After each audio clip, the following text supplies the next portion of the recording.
O programa Conversa com a Fonte dessa semana está discutindo a internet. Os nossos convidados são o advogado Fernando Pérez, o empresário e consultor de internet Eduardo Guide Manuel, e também participa da entrevista a jornalista e editora de tecnologia do Jornal Gazeta do Povo, Cíntia Scheffer. Quase todo mundo que nos assiste, provavelmente todos aqui, fazem parte de alguma rede social. Vamos dar uma olhadinha sobre o que é isso. Hoje em dia é difícil encontrar quem não tenha pelo menos um perfil numa das redes sociais.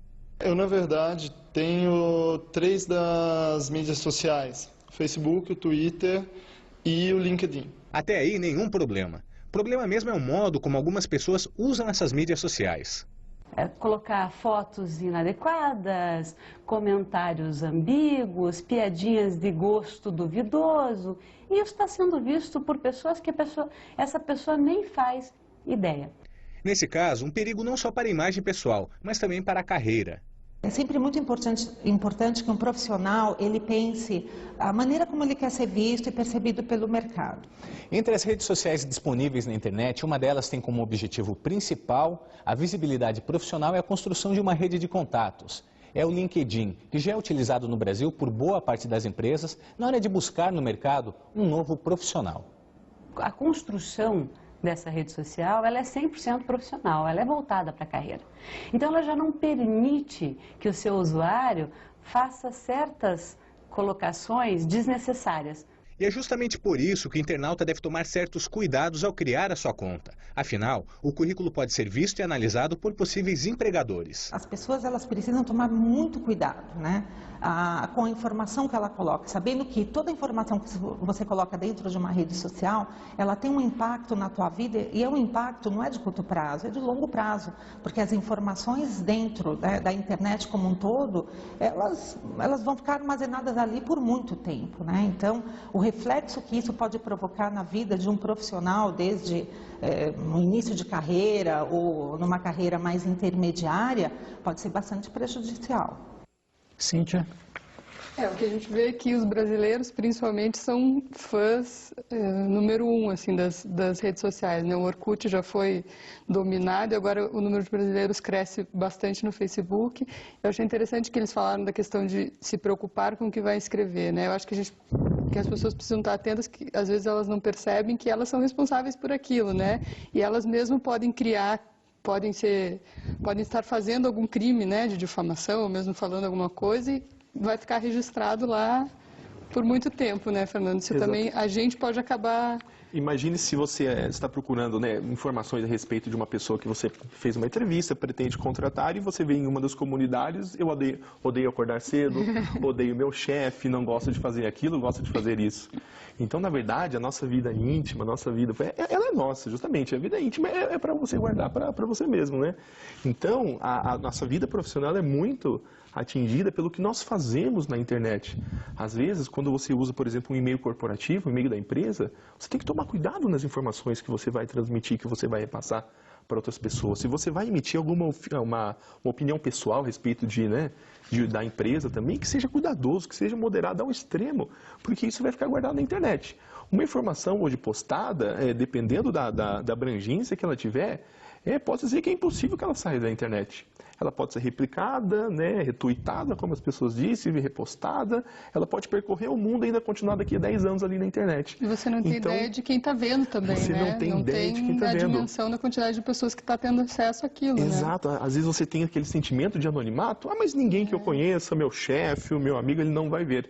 Mas a abrangência ela é tão grande, ela é tão imediata, tão rápida e fácil, que isso pode atingir um tamanho muito grande sem a gente querer isso, né? As empresas realmente hoje usam as redes sociais para contratar funcionários, e não apenas os sites profissionais, vão também nos Orkut, nos Facebook, para saber alguma coisa mais do funcionário? A maioria dos departamentos de recursos humanos vão, sim, nas redes sociais, principalmente no LinkedIn, mas também no Orkut, no Facebook, para ver o que o pessoal fala na sua intimidade informal, assim, né?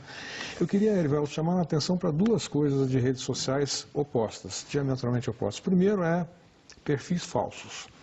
Não só, eu acho que eu desencorajo qualquer pessoa a ter um perfil pirata, si próprio, ou que cuide quando observar se aquele perfil daquela pessoa, daquela empresa, é verdadeiro, para não ficar perdendo tempo com aquilo ali e, eventualmente, denunciar. Quando vê um perfil falso, é bom que denuncie para a própria rede social, para os administradores, para a gente ir podendo fazer uma depuração disso, né?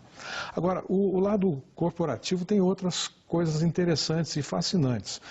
Se você vai ao Facebook, por exemplo, e você procura Walt Disney, aí você vê as organizações Walt Disney, as diversas páginas que tem no Facebook, tem quase 150 milhões de seguidores, dos 600 milhões do Facebook. É verdade que aí alguns são dobrados, mas aí você vai ver por produtos do Walt Disney, por exemplo, tem o Toy Story 3, ele tem 17 milhões de seguidores. Esses são únicos porque você não pode duplicar naquela página. Muito bem, na verdade não é para curtir o Toy Story 3, o que eles estão fazendo é pegar subsídios de 17 milhões de pessoas para o Toy Story 4. Aí você vai dizer assim, não, mas isso aí é a Disney, que tem um mega hiperpoder, né? Aí você começa a ver, tem lanchonetes que começam a lançar produtos, serviços no seu entorno, na sua vizinhança, e começam a pegar a audiência, começam a pegar referência dos clientes. O cliente está lá, ele normalmente já está conectado com um smartphone, um laptop, vai num café, uma coisa assim. Enquanto ele está comendo, ele está bebendo, ele pode estar fazendo um comentário bom ou mal. Mas então, esse lado do uso corporativo das redes sociais, para quem já percebeu essas alternativas, é muito interessante. Você tem um potencial muito grande de crescimento e de sentimento em tempo real do que o seu mercado, a sua audiência, a sua plateia está sentindo. E muitas empresas de todos os tamanhos, em todos os países, estão tirando vantagens bastante grandes em termos de redes sociais. Eu acho que o consumidor também já está aprendendo a tirar vantagem disso, né? A gente já tem mais voz, já pode reclamar nas redes sociais, já pode transformar, né, expandir mais essa nossa reclamação. Ou seja, está diminuindo a mentira. E Cíntia, você falou aí em consumidor, então vamos mostrar agora uma reportagem que fala exatamente das compras coletivas. Ela foi feita pela repórter Francine Souza, lá de Foz do Iguaçu. O mundo a um clique. Jorge não precisa sair da frente do computador nem para gastar dinheiro. E se tem desconto, todos os colegas de trabalho também ficam sabendo. A mania por aqui são sites de compras coletivas. Dependendo do tipo da compra, até se juntar com os amigos, que nem no caso apareceu em locais ali como restaurante, você acaba combinando que cada amigo faz uma compra e você vai depois do expediente fazer um happy hour. Funciona assim, uma empresa anuncia um produto ou serviço com muito desconto. O cliente cadastrado recebe a oportunidade por e-mail ou consulta no próprio site. Você vê uma pessoa comprando, ela comprou e usou, fala, também quero comprar. Você vê lá a questão de desconto, porcentagem, já os dedinhos já coçam para estar utilizando o site e fazendo o acesso da compra. Tem cupons de desconto em salões de beleza, lavagem do carro, compra de produtos, em bares e restaurantes. Os vales ficam sempre à mão. Aqui na bolsa sempre fica guardadinho, quando precisa, numa hora de necessidade a gente já tem em mãos. Alguns sites nacionais chegam a receber milhões de visitas diárias. Pela comodidade, cada vez mais consumidores vêm fazendo compras pela internet. Eu comprei, aí tá um celular. Ainda falou assim, só depois que pagar, né? A minha amiga vai imprimir pra mim agora meio-dia, eu vou pegar na casa dela e vou pagar, daí eu não sei. Primeira vez que eu comprei, não sei se vai dar certo ou não. Eu sempre faço uma confirmação, pesquiso para ver se o site realmente é confiável, né? Mas a gente viu ali a consumidora dizendo que o dedinho coça, né? As mulheres já é sempre assim, né? Vê uma oferta, já vai atrás. Mas essa coisa de compra coletiva dá muito problema, né? Ela dá muito problema porque às vezes as pessoas elas acabam comprando por impulso, não leem algumas informações importantes, como a data de validade da compra, como algumas condições que são necessárias. E também pela questão da febre, muitas pessoas acabaram indo na onda, criando sites, muitas empresas quiseram anunciar e muitas vezes não se estruturaram para isso. Então elas vendem uma grande quantidade de produtos a baixo preço em uma pequena quantidade de tempo que tem que entregar esses produtos, fornecer esses serviços em algumas semanas, alguns dias. Então, a preparação para você, empresa, participar de uma compra coletiva, ela deve existir. Na hora que você compra, também analisar as condições, qual que são os valores reais, qual que é o desconto oferecido, como que você vai poder usufruir, e muito importante, são às vezes os termos de uso, né? Às vezes nós lemos, compramos e não sabemos o que estamos comprando, não lemos as regras, que às vezes elas não estão tão implícitas no site, mas esse cuidado, observar e não agir por emoção, mas simplesmente pela necessidade, seria uma grande ajuda aí para evitar problemas entre esses sites, as empresas e os consumidores. Cíntia, você até por força de profissão tem que experimentar isso, né? Você consegue resistir a isso? Você já teve algum problema com o site de compra? Como é que você orienta os leitores quando faz esse tipo de matéria? A gente tem recebido uma porção de reclamações, assim, até porque o número de sites cresceu muito, a gente vê muito site novo, acho que todo dia a gente recebe informação desses sites novos. Então, eu acho que a recomendação é mais ou menos como das lojas normais, né? Conhecer primeiro, saber se tem credibilidade, se é realmente um site verdadeiro. A gente já viu vários casos de sites que não existiam, de gente vendendo coisas que não existiam. Então, acho que é a mesma recomendação para quando você vai comprar numa loja virtual, né? Saber se ela tem credibilidade, talvez conhecer o produto também antes. E como será que eu posso conhecer essa credibilidade da empresa, né? Simplesmente eu pego o endereço, o site, e jogo num site de buscas, como o Google, por exemplo. O que vai acontecer? Outras pessoas que tiveram experiências similares, positivas ou negativas, certamente fizeram algum comentário. Aquele site é bom, essa empresa, eu tive um bom atendimento, um bom serviço. E se forem informações negativas, também a possibilidade de você encontrar elas também são grandes, né? Agora, na regra geral, os grandes sites de compras coletivas oferecem produtos e serviços muito bons, com ofertas bastante boas. A gente tem que saber efetivamente o que está comprando. O que há nesse caso, talvez, é a velocidade que atingiu uma quantidade enorme de sites e também um volume expressivo de... Isso em menos de 2 anos, né? Menos, 1 ano e meio, mais ou menos, elas praticamente não existiam, né? Então, até você poder fazer um processo de depuração ou autodepuração que o mercado faz, isso leva algum tempo.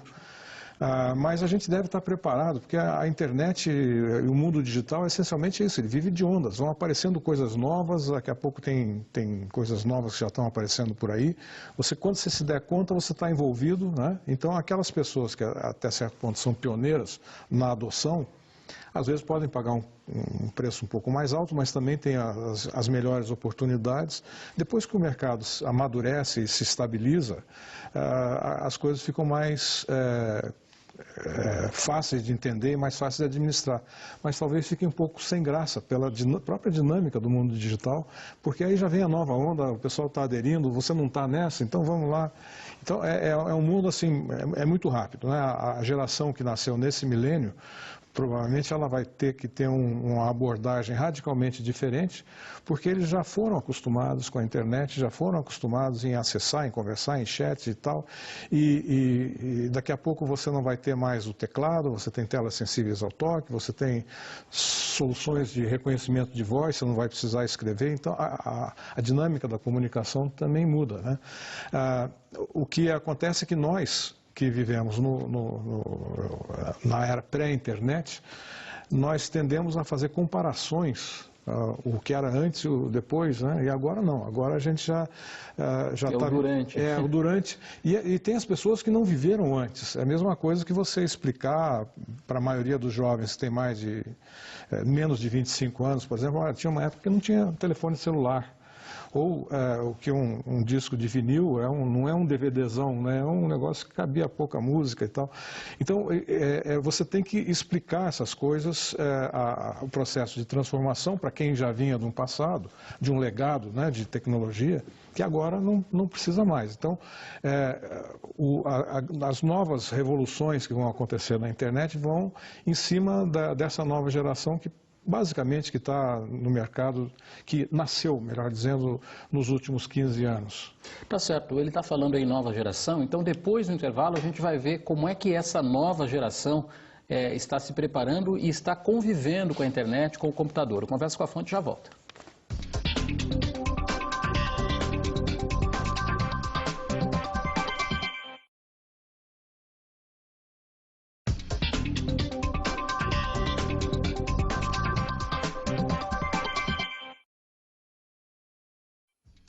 Olá, boa noite para você.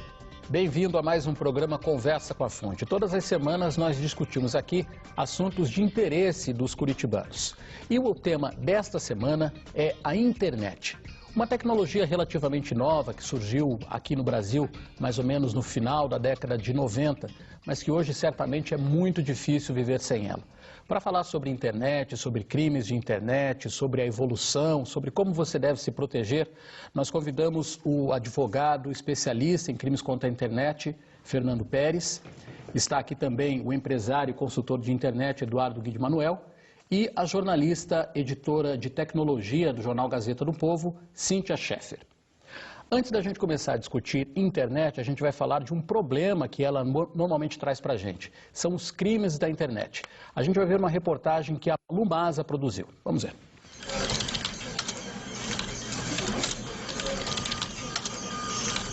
Você está conversando com amigos pela internet e, de repente, pisca a mensagem de alguém conhecido. A pessoa diz que você foi vigiado pela câmera do computador por um pirata da internet, que gravou imagens íntimas suas e que pretende divulgá-las na rede. Assim começa um golpe que já fez várias vítimas aqui no Paraná, principalmente mulheres. E a gente nunca pode ter certeza de quem está atrás de uma tela de um computador, né? Essa estudante não quer mostrar o rosto. Ela teve as senhas de e-mail e de redes sociais roubadas por um homem no início do ano. Ele começou a usá-las para conversar com amigas da estudante e fazer chantagem. Eu fui como se fosse uma ponte para ele conseguir fazer as coisas que ele queria. Uma das pessoas da rede de contatos da estudante caiu no golpe. Se fazendo passar pela amiga, o bandido diz que a moça foi filmada no quarto se trocando e que o vídeo vai ser colocado na rede. A gravação não existe, mas a adolescente acredita na história por achar que é uma amiga falando. O bandido diz para a menina conversar pela internet com quem teria feito a gravação e dá o endereço de e-mail. Faça tudo o que ele pedir, não conte nada a ninguém, aconselha o golpista que finge ser a amiga. O bandido também fornece o e-mail de um suposto amigo hacker que poderia ajudá-la. É outro endereço do golpista? Usando as 3 identidades, ele vai manipulando a vítima e com as informações que encontra disponíveis nas redes sociais, faz ameaças para conseguir o que quer. Nesse caso, que a moça fique nua diante da câmera. Ele descobria nome dos pais, nome da mãe, endereço, telefone, universidade em que estuda, sala em que estuda e fazia ameaça, chantagem emocional pesadíssima para conseguir tirar das pessoas o que ele queria. Essa estudante não imaginava que informações deixadas na internet poderiam um dia ser usadas num crime. Ela ficou tão traumatizada que saiu de todas as redes sociais para se proteger. Peritos em crimes desse tipo dizem que não há necessidade de abandonar a internet por causa desse tipo de situação. Mas é preciso tomar alguns cuidados para não escancarar, mesmo sem querer, a própria privacidade. Quanto menos informação, menos material para os bandidos agirem. Perfis em redes sociais devem ter só informações profissionais e poucas fotografias. Que tipo de foto que não deve estar nas redes sociais, assim? Olha, o que eu sempre recomendo aos meus clientes é que evitem colocar fotos em trajes de banhos, de biquíni, ou fotos que tenham qualidades altas, porque quando alguém baixa essas fotos é mais fácil de tratar e deixar você que está de biquíni, por exemplo, nua. Quem quer compartilhar fotos deve ter a segurança de que elas só estão sendo vistas por amigos, de preferência aqueles que se conhecem pessoalmente. Tem amigos que você nunca viu na face da Terra, exceto através da internet. Esses amigos não têm que ter o mesmo direito de visualizar as informações que aqueles que você já conhece e confia. E se alguém tentar aplicar esse golpe com você? O delegado de crimes da internet dá um conselho simples. Como o bandido está blefando, o ideal é bloquear a pessoa e desligar o computador. que a pessoa procure salvar o teor dessas conversas e forneça a unidade especializada, ao núcleo de combate aos cybercrimes, ou leve até uma delegacia comunicando o fato para que nós possamos investigar e descobrir qual é o crime que está acontecendo, quem é que está praticando esse crime e de onde que partem essas conexões.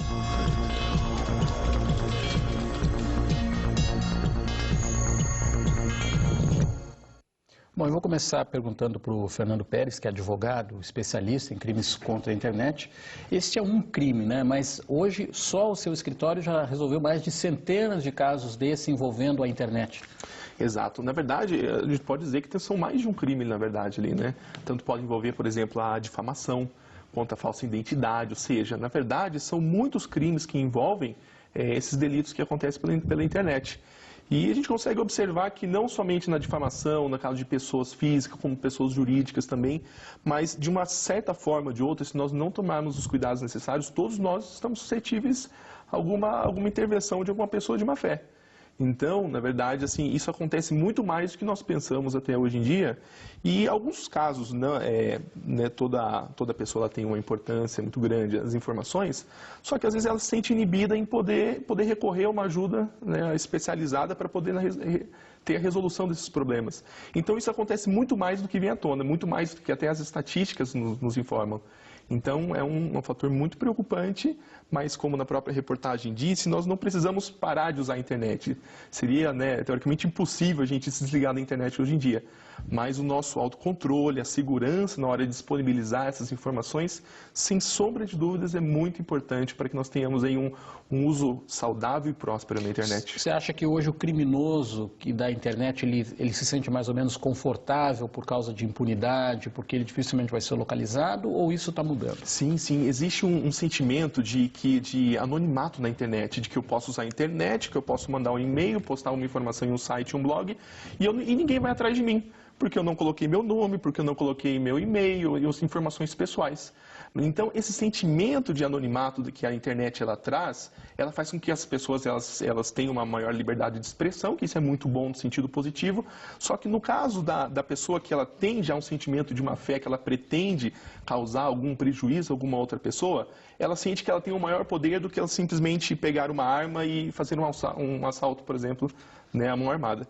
Então, esse sentimento de impunidade faz com que realmente aumente essa intenção, esse desejo de poder cometer esses crimes. Eu queria perguntar aqui para o empresário Eduardo Guide Manuel, que tem 35 anos de experiência. 35 anos atrás não se imaginava que a gente fosse fazer um programa para dizer que as pessoas estão com medo da internet ou sendo invadidas pela internet. Mas como é que o senhor vê essa questão hoje de utilização indevida da internet? Olha, a primeira coisa, até pegando o gancho que o Fernando falou, as pessoas às vezes não avaliam o fato que a internet não é tão anônima assim. Ou seja, o criminoso, o bandido que está do outro lado da tela, né, ele é 100% rastreável. Se não a pessoa, pelo menos a máquina, o local da onde partiu aquele ataque. Então, as pessoas precisam tomar cuidado, sim, assim como você precisa tomar cuidado quando você sai na rua, vai sacar dinheiro do banco, cuidado com atravessar para não ser atropelado, né? São cuidados elementares, mas com a disseminação da internet, se você segue um roteiro razoavelmente seguro, as chances de você ser atacado ou sofrer consequências com isso são mínimas. Essa reportagem é bastante ilustrativa, né, dos seus dados pessoais. Quanto mais você se expõe, mais você, evidentemente, tem chance de ser atacado. Agora, uma coisa que a gente precisa ter em mente, Evaldo, às vezes as pessoas não se dão conta do fato que é possível você se proteger e, assim mesmo, garantir a liberdade e garantir todo o acesso que você pode ter à internet, aquilo que interessa, que é bom para você. Olha só, hoje, quando você pega os telejornais da noite, né, você vê que sempre tem um crime, uma coisa assim, são crimes reais, físicos, não são virtuais como na internet. Mas, normalmente, as imagens de câmera de segurança, elas estão registrando quem fez. Então, você pode chegar ao bandido. Aí outra coisa também que acontece é que quando você tem um telefone fixo, ou você tem uma conexão fixa da internet, ela é possível de ser rastreada também. E a outra coisa, quando você está móvel, você está fazendo o ataque através de um telefone celular, do modem celular, a localização dessa pessoa também é possível ser feita. Ou seja, tem um lado bom e um lado ruim. O lado bom é que você pode localizar, às vezes mais fácil que localizar um bandido que está atuando no mundo real, olho no olho, mas de outro lado você está mais seguro porque a possibilidade de você achá-lo é melhor e você tem meios de fazer com que o indivíduo, o criminoso, seja identificado. O que há é esse receio de, opa, eu fui flagrado, me pegaram os dados, estão me fazendo chantagem, etc. Eu vou ficar quieto para não dar bandeira, né? Mas as pessoas precisam ter certeza que vale a pena sim, eu acho que vale buscar auxílio especializado quando for o caso. Mesmo a polícia tem uma delegacia de crimes da internet, né, que também está se estruturando bem. E é aquela corrida do gato e do rato, né? Isso não vai parar nunca, a gente tem certeza que as armas são cada vez mais sofisticadas dos dois lados. A gente precisa saber o que a gente tem, o que a gente pode fazer. E a gente está vendo agora um caso polêmico dessa questão do PlayStation, né, dos usuários que jogavam pela internet, que até então a gente não imaginava que estivesse vulnerável usando uma empresa como a Sony, por exemplo. A gente não está seguro, então, em ambiente nenhum. Como é que a gente, né, a gente fica com uma sensação de insegurança grande diante disso, né? A gente não está seguro. Pois é, mas olha só, a gente nessa linha, a gente não deveria andar de avião, não deveria sair de casa, pode cair o raio na cabeça da gente, ou seja, as chances de ter um problema como esse são grandes, né? Recentemente, agora, ontem, saiu uma notícia do Skype, por exemplo, muita gente usa o Skype e até com número próprio para poder economizar nas ligações telefônicas. E aí houve uma quebra de contrato entre o Skype e a empresa telefônica que faz a conexão de subida e de descida do Skype. Diz assim, olha, quando acabar o contrato, pode ser daqui a uma semana, daqui a um ano, você não tem mais esse número. Então, de repente, você tem milhares ou centenas de milhares de empresas e pessoas físicas no Brasil inteiro que não tem a quem recorrer, vão ter que buscar um outro número, um outro serviço que nem sempre é disponível e tal, e tem que mudar número, essas coisas todas. A gente está sujeito a regras de jogo que são escritas, nesses casos, como o caso do PlayStation, por exemplo, quando você está fazendo jogo online, e a gente às vezes se omite daquela coisa quando você vai contratar alguma coisa pela internet, então você vê lá o que você quer, eu pago tanto para fazer uma compra no comércio eletrônico, coisas dessa natureza, você fornece os seus dados, você sabe que é uma loja famosa, conhecida, uma Sony da vida, e aí você fornece os dados do cartão de crédito e você, sim, eu concordo com os termos. Quantas pessoas leem esse termo? É muito importante cada coisa que a gente faça através de uma empresa, de uma compra ou um serviço, uma coisa dessa natureza, que a gente tenha a pachorra de ler o contrato. Dificilmente, às vezes, a gente tem o costume de pegar o contrato, e perder alguns minutos para poder ler e mesmo que não tenha, porque é aquela excitação do momento, o emoção impulso, ali, exato. Você abre aquele contrato, copia, anota a data, registra aquilo ali para você poder se defender numa possível pendenga com o fornecedor, né? E essas informações como o CPF, número de celular, uma vez que você coloca isso num site desses, vai para o mundo, né? Na verdade, a responsabilidade da empresa é manter todas as informações em sigilo.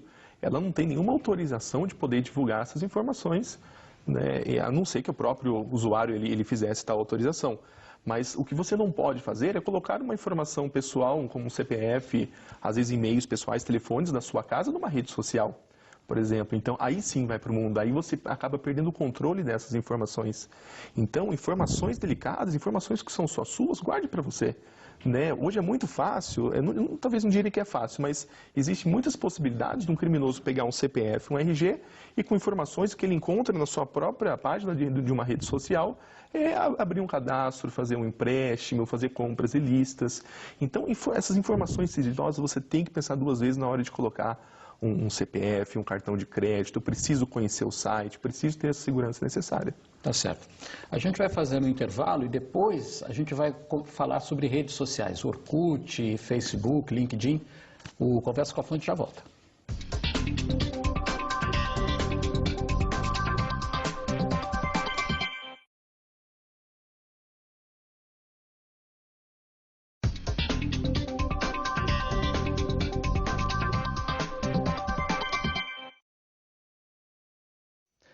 Estamos de volta com o programa Conversa com a Fonte na OTV e o assunto desta semana é a internet. Desde cedo as crianças já têm contato com o computador, já aprendem a digitar, já aprendem a fazer tudo na telinha. Vamos ver a reportagem que a Cristina Grêmio produziu sobre esse assunto? Ele ainda não anda, nem fala, mas já sabe ver fotos no celular. Com 1 ano e 2 meses, Ulisses também clica na tela do computador portátil para experimentar jogos simples. Como são aparelhos fáceis de mexer, ele conseguia passar foto, dar alguns comandos, e aí ele gostou. E a gente foi procurando também programinhas que fossem para a idade dele. Na escola, a salinha de informática está sempre ocupada. Eu também queria jogar.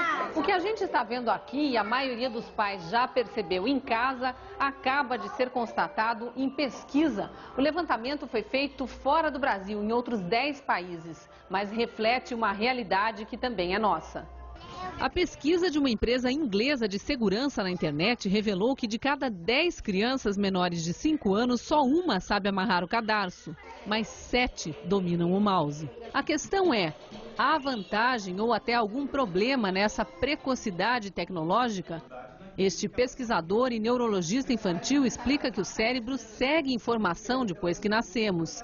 Os estímulos vêm do ambiente em que as crianças crescem. Provavelmente as crianças sabem mais manipular mouse do que amarrar sapato, porque o ambiente está exigindo mais isso dela do que amarrar sapato.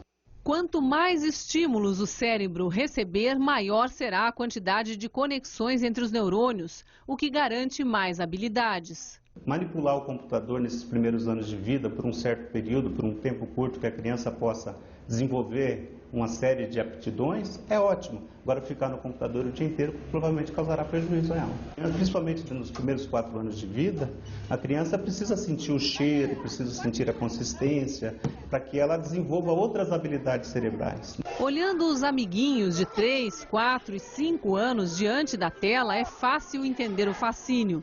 O joguinho oferece recompensa imediata.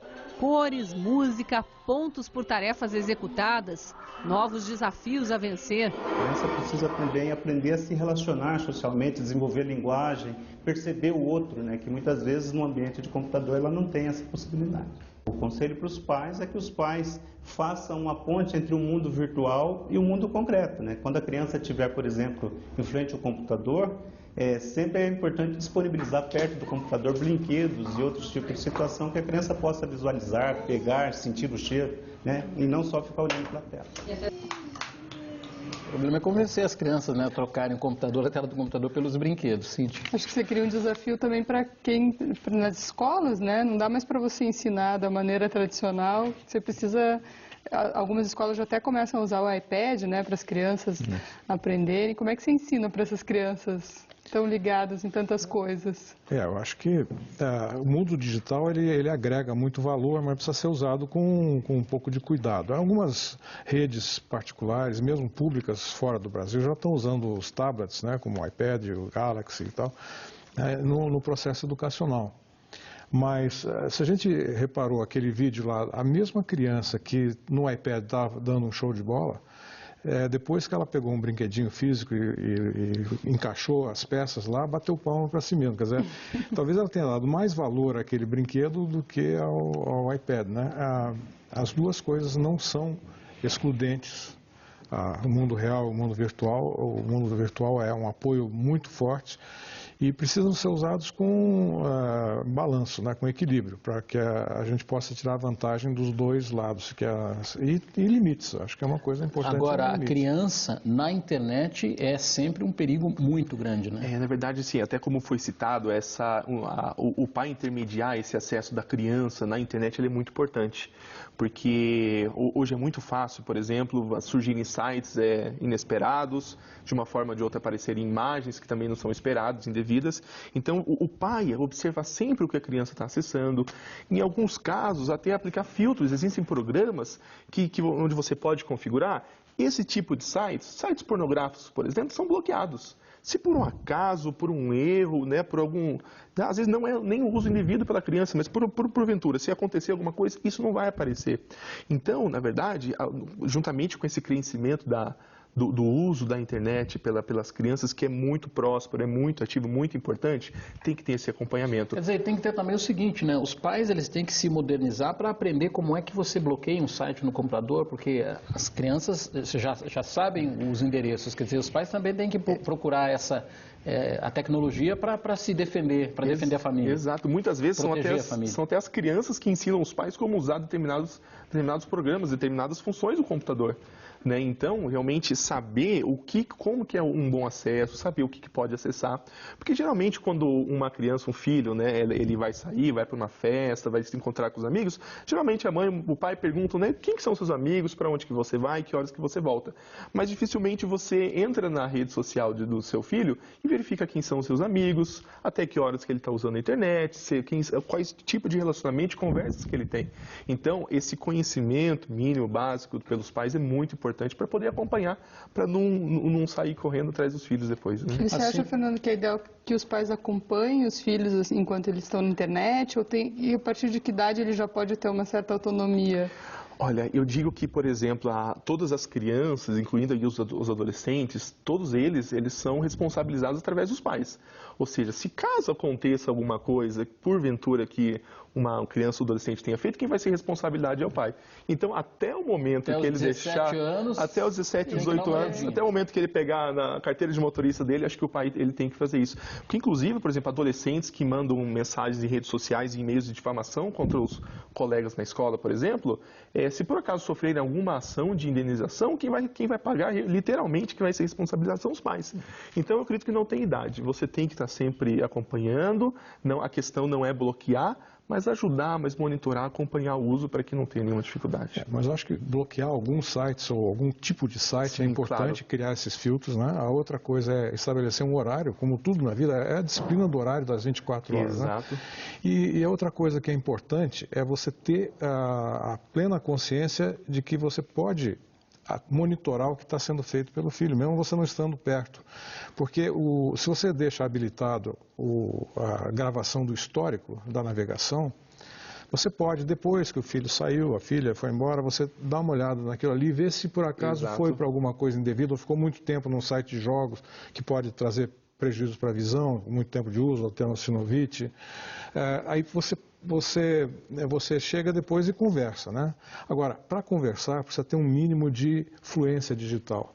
Porque hoje em dia a barreira que você cria com o filho, você sendo um pai ou uma mãe analógica e o filho digital, às vezes é muito difícil de fechar, conversar, né? Porque aí ele vai buscar a informação no outro lugar, né? E às vezes esse lugar pode ser bom e pode ser indevido. Então, assim como antes, quando os pais e filhos não dialogavam, quando ambos eram analógicos, né? Quando a coisa não funcionava, o filho ia buscar informação ou apoio ou qualquer coisa fora de casa. E agora, com a gente podendo estar fora, podendo estar no mundo inteiro ao mesmo tempo, a criança podendo estar no mundo inteiro, se a gente não negocia isso, o espaço, a navegação e explica por quê, mas para isso a gente precisa entender. Então, aqueles que têm alguma dificuldade de entender, os pais e tal, não digam assim, mas é melhor você não perder tempo no computador. Aprenda. Acho que é fundamental aprender e estar na onda, na frequência que as crianças estão. Às vezes os pais podem pensar, não, mas ele fica em casa, ele não sai, não tem nenhum problema, ele usa a internet aqui em casa, mas talvez aí que mora o perigo. Né? Então, às vezes até uma dica, por exemplo, você disponibilizar, deixar o computador na sala, no lugar onde todos passam, né, a tela esteja visível, é um grande ponto de segurança também. A Cíntia tinha falado há pouco de que as crianças também aprendem usando o computador. A gente vai ver agora uma experiência na região de Guarapuava, onde cada criança tem um computador na sala de aula. Vamos ver? Nessa escola, a criançada usa o computador o tempo inteiro, na aula de português, matemática, ciências, artes. E o acesso ao mundo digital começa bem cedo. Aqui, crianças de 4 anos já teclam as primeiras lições no computador. E muitas demonstram habilidade a usar o novo companheiro de estudo. Aperta esse botãozinho que sai, né? Você já sabe mexer? Sabo. É fácil? É fácil. E até na hora que a criançada dá trabalho, os computadores ajudam os professores. Quando eles choram alguma coisa, diz assim, ó, vamos ter aula de informática, vamos mexer nos computadores, e eles já ficam alegres. Cada um dos 380 alunos tem um computador portátil. É uma coisa bom de usar por causa que a gente aprende a mexer na internet, no computador, isso, várias coisas.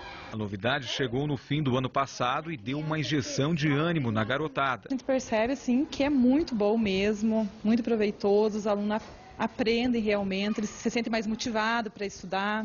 Tem coisas que a gente não sabe, eles já pegam, eles não têm medo das coisas novas, eles não têm medo. Né? Então eles pegam, eles já... Tudo que se imaginar, eles já mexem, já fazem vídeo, fazem foto, sabe? Fazem coisas incríveis. O bullying é uma espécie de xingamentos, brigas sem motivos. Maria Eduarda ainda está aprendendo a usar as ferramentas. Tipo, quando a pessoa fala as coisas, assim, é meio difícil. Já perdeu muito o trabalho. Aham. Daí tem que fazer tudo de volta. Tem que, mas eu faço. Um professor é responsável por tirar as dúvidas. O que aconteceu com o computador? Travou? São dúvidas típicas, né? Professor, como que eu faço isso? Como que eu faço aquilo? Principalmente os botões fechar, o botão minimizar, essas coisas básicas, mas que para a criança ainda é dificultoso, né? Piloto ainda do governo federal, então é uma experiência que as escolas estão agora recebendo, cada aluno um computador, então é uma novidade também. Com certeza vem para melhorar a aprendizagem, mas ainda nós estamos se adaptando, né? Tem alunos que têm computador em casa, mas a maioria não tinha, né? Então para eles também é uma novidade. Se pudesse, o que se faria? Levava para casa. Bom, ali a gente viu a menininha falando que sabe, né, usar o computador, mas as crianças com 4, 5 anos já estão aprendendo a usar o computador. Quer dizer, por isso que é fundamental que os pais também aprendam, né? Porque senão, daqui a pouco, não vai nem ter essa diferença aí que o Gui falou anteriormente, que os pais têm que procurar se atualizar, porque eles nem sabem usar o computador. Exato. Se ele não souber a linguagem, usar a mesma linguagem que o filho ele usa, muitas vezes ele vai se perder em algum comentário, em alguma orientação, alguma explicação que ele tenha que dar. Então, saber de que forma que o filho está usando, quais são os programas, até mesmo aquele joguinho que o seu filho gosta de usar sempre, procurar conhecer, ficar do lado, acompanhar. Porque muitas vezes, a partir desse momento que a criança ela precisar de alguma ajuda, é muito fácil você buscar qualquer informação hoje na internet, sejam elas positivas ou negativas. Então, se ele souber instruir o filho, ensinar o filho dele a ter esse bom uso, o uso seguro da internet, então para toda a família, ele vai ter muito mais sucesso na educação dele. Lembrando que hoje a internet, sem sombra de dúvida, é indiscutível você se desligar hoje e daqui para frente, acredito, né, da internet. Mas as atividades diárias, atividades que são saudáveis na rua, com os amigos, elas são muito importantes também. Então, você saber qual que é o potencial do computador é também importante. Se eu só ver o computador como uma coisa negativa, eu vou perder muita coisa. Se eu só ver o computador como uma porta aberta que não existe nenhuma dificuldade, eu também posso perder algumas coisas. Então, eu tenho que saber os limites do computador e saber todas as capacidades para que eu possa ter um uso próspero dele. Cíntia. Eu acho que ela falou, uma menininha estava falando de bullying. Acho que o Fernando pode falar um pouco também, porque a gente vive essa questão do cyberbullying agora, Exato. né? A gente amplia esse problema. É muito fácil hoje você cometer o cyberbullying, né? E ele não é somente pela internet, somente por e-mails. Hoje é muito fácil. Muitas crianças têm telefones celulares e nele tem câmeras. Né? Você pode filmar uma criança, postar na internet e fazer algum comentário difamatório, por exemplo. E na verdade, esses casos estão aumentando cada vez mais. E cruzam aí com outros delitos, com outros crimes, como, por exemplo, até a própria pedofilia. Um caso, por exemplo, que aconteceu, uma criança ela foi filmada pelos amigos pelo celular, né, dançando, fazendo algumas coisas que naquele momento, em nenhum outro momento deveria, e pelo simples fato de uma criança, um adolescente, passar por uma outra criança via Bluetooth, né, que todos os aparelhos possuem, e depois passa por algum adulto, começa a distribuir e já caracteriza o crime de pedofilia. Então, às vezes, o cyberbullying é uma coisa que ela tem que ser dada uma atenção maior, não só pelos pais, mas pelos educadores, que muitas vezes passam a maior parte do dia com as crianças. Então, saber identificar, saber prever isso, saber bloquear algumas dessas coisas são muito importantes também. Agora, Gui, a gente está aí, vendemos o ano passado mais computadores do que televisão, né? Esse ritmo vai continuar crescendo. O que você imagina que vai acontecer daqui 10, 20 anos? Que cuidados a gente vai ter que ter para que não vire a internet um território hoje, como são as nossas ruas, cercado de violência e de crimes? Eu acho que a tendência é melhorar. Vamos ser otimistas, né? Se projetar o cenário daqui a 10 ou 20 anos, a gente pode imaginar que a tal da inclusão digital vai chegar, se não à totalidade, a quase totalidade da população brasileira.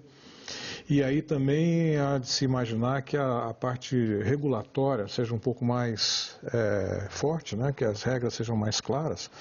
E aí a gente tem que tomar um cuidado, porque se a gente acha que tudo pode ser regulado pelo governo, agências reguladoras, etc., a gente também está abrindo mão da nossa liberdade individual. Então, passa muito pela o balanceamento entre o que se pretende regular, as leis e regulamentos, e aquela que é a nossa liberdade individual. E a gente vai ter que tomar cuidado também, porque não é que seja bom ou mal, é o fato. A universalização da internet, do monitoramento das pessoas faz com que, além de você poder saber de tudo, todos vão saber quase tudo sobre você.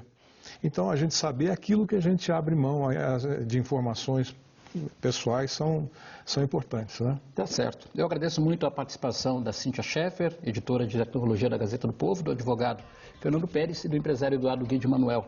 O Conversa com a Fonte fica por aqui, nós voltamos na semana que vem. Até já.